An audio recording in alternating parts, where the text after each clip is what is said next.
गौतम बुद्ध ज्ञान को उपलब्ध होने के बाद घर वापस लौटे। 12 साल बाद वापस लौटे। जिस दिन घर छोड़ा था उनका बच्चा, उनका बेटा एक ही दिन का था, राहुल एक ही दिन का था। जब आए तो वो 12 वर्ष का हो चुका था। और बुद्ध की पत्नी यशोधरा बहुत नाराज थी, स्वभाव था। और उसने एक बहुत महत्वपूर्ण सवाल पूछा। उसने पूछा कि मैं इतना ही जानना चाहती हूं,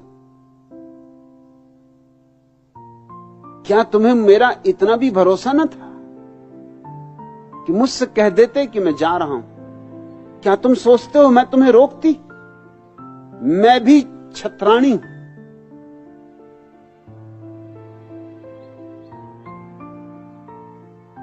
अगर हम युद्ध के मैदान पर तिलक और टीका लगा के तुम्हें भेज सकते तो सत्य की खोज पर नहीं भेज सकते। तुमने मेरा अपमान किया, बुरा अपमान किया, जाके किया अपमान, ऐसा नहीं। तुमने पूछा क्यों नहीं? तुम कह तो देते कि मैं जा रहा हूं, एक मौका तो मुझे देते, देख तो लेते कि मैं रोती हूं, चिल्लाती हूं, रुकावट डालती हूं। कहते हैं बुद्ध से बहुत लोगों ने बहुत तरह के प्रश्न पूछे होंगे, मगर जिंदगी में एक मौका था जब वो चुप रह गए, जवाब न दे पाए। और यशोधरा ने एक के बाद एक तीर चलाए। और यशोधरा ने कहा कि मैं तुमसे दूसरी ये बात पूछती हूं कि जो तुमने जंगल में जाके पाया, क्या तुम छाती पे हाथ रख के कह सकते हो कि वह यही नहीं मिल सकता था? ये भी बुद्ध कैसे कहें कि यही नहीं मिल सकता था,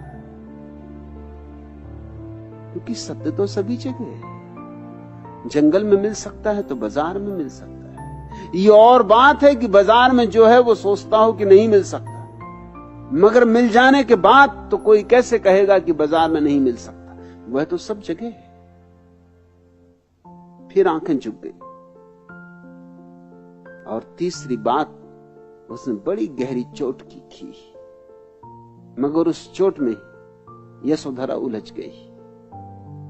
तीसरी बात उसने की, राहुल को सामने किया और कहा कि ये तेरे पिता हैं, ये देख, ये जो भिखारी की तरह खड़े हैं, हाथ में भिक्षा पात्र लिए, यही तेरे पिता हैं। ये तुझे छोड़ के भाग गए थे जब तू एक ही दिन का था, अभी पैदा ही हुआ था। अब ये लौटे, फिर पता नहीं कब मिलना हो या ना हो। इनसे तू अपनी वसीयत मांग ले, तेरे लिए क्या इनके पास देने को है वो मांग ले। ये बड़ी गहरी चोट थी। बुद्ध के पास देने को था क्या?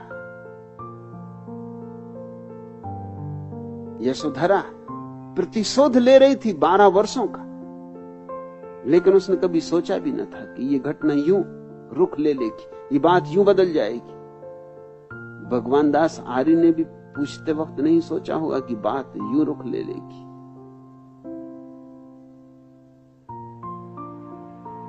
बुद्ध ने तत्क्षण अपना भिक्षा पात्र राहुल को दे दिया और कहा कि बेटे, मेरे पास कुछ और देने को नहीं, लेकिन जो मैंने पाया है वो तुझे दूंगा, तू संन्यास्त हो जा। 12 वर्ष के बेटे को संन्यास्त कर दिया। यशोधरा की आंखों से झरझर आंसू गिरने लगे। उसने कहा, यह आप क्या करते? पर बुद्ध ने कहा, जो मेरी संपदा है वही तो दे सकता हूं। समाधि मेरी संपदा है, उसको बांटने का ढंग संन्यास है। और यशोधरा जो बीत गई बात उसे विसार थे। आया ही इसलिए कि तुझे भी ले जाऊं। अब राहुल तो गया, तू भी चल। जिस संपदा का मैं मालिक हुआ हूं उसकी तू भी मालिक हो जा। और सच में ही यशोधरा ने सिद्ध किया कि वो छत्राणी थी। तत्क्षण पैरों पर झुक गई और उसने कहा, मुझे दीक्षा दे। और दीक्षा लेकर भिक्षुओं में, सन्यासियों में यूं खो गई कि फिर उसका कोई उल्लेख नहीं आता, उल्लेख ही नहीं आता। कभी उसने सन्यासियों में इस तरह की अस्मिता प्रकट नहीं की कि मैं बुद्ध की पत्नी हूं, कि मैं विशिष्ट हूं, कि मैं खास हूं। वो यूं खो गई कि बौद्ध शास्त्रों में इस घटना के बाद उसका फिर कोई उल्लेख नहीं आता। कैसे जी, कैसे मरी, कब तक जी, कब मरी, कुछ पता नहीं चलता। वो सारे सन्यासियों की भीड़ चुपचाप एक हो गई, यूं लीन हो गई, यूं डूब गई। इसको आना कहते हैं भगवान दास आर्य। तुम कहते हो हाथ पसारे दुआ मांगते, हाथ पसारो और देखो मैं क्या देता हूं। वही दे सकता हूं जो मेरे पास है, जो मैंने पाया वही दे सकता हूं। और ये कुछ ऐसा है कि जितना दो उतना बढ़ता है। दुआ मांगो, खाली नहीं जा सकोगे।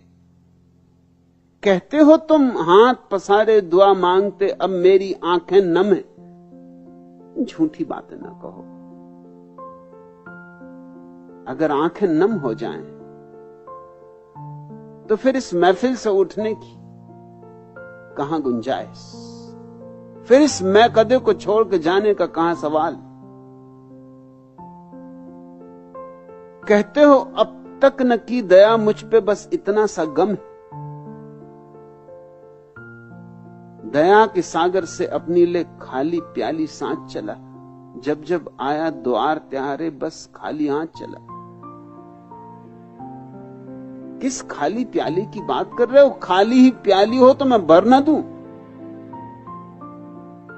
प्याली तो तुम्हारी भरी हुई है और प्याली हजार शर्तें रखती है कि इस तरह भरो तो ही भरूंगी, मेरे अनुकूल, मेरे अनुसार। और तब मैं मजबूर हूं। मैं तुम्हारे अनुसार न तो तुम्हें कुछ दे सकता हूं, न तुम्हारे अनुसार चल सकता हूं।